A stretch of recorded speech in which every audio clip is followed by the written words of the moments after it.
Herbs in Action. Reflections and stories from the Phipps Conservatory and Botanical Gardens Botany in Action Fellows discussing herbs from around the world. My name is Jonathan Flickinger, and I'm a fourth-year graduate student at Florida International University in Miami, Florida. I study the diversity and classification of a plant family, the myrtle family, specifically in the Caribbean islands. The herb I would like to talk about is saw palmetto, and the botanical name for that is Serenoa repens. It's the only species in the genus Serenoa, and it's only found in the southeastern United States, so about from South Carolina down through Florida and then west along the Gulf Coast to about Louisiana.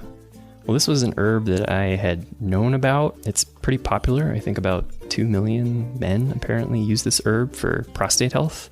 So I've seen it in drugstores and on TV being advertised. I really first encountered it when I moved to Florida for graduate school about 3 years ago, and I realized that it's a very common plant there. In particular, there's a park that I like to visit in the Miami area that has a lot of rare plants, so I go down there periodically in different seasons. There's a lot of pine trees, and then underneath all the pine trees, the ground is just covered by this palm.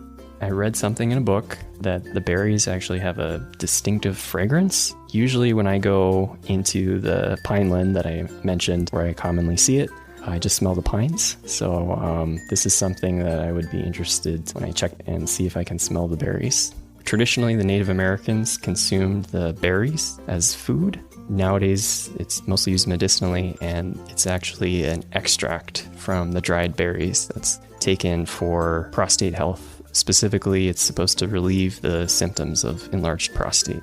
One interesting thing is that it's so common that usually migrant farm workers just harvest it. They don't grow it. Herbs in Action is a collaboration between Phipps Conservatory and Botanical Gardens and the Saturday Light Brigade, and is made possible by the Mary Jane Berger Memorial Foundation, dedicated to educating the community about the many benefits and uses of herbs. To hear this feature again, or to learn more about herbs from around the world, visit mjbergerfoundation.org.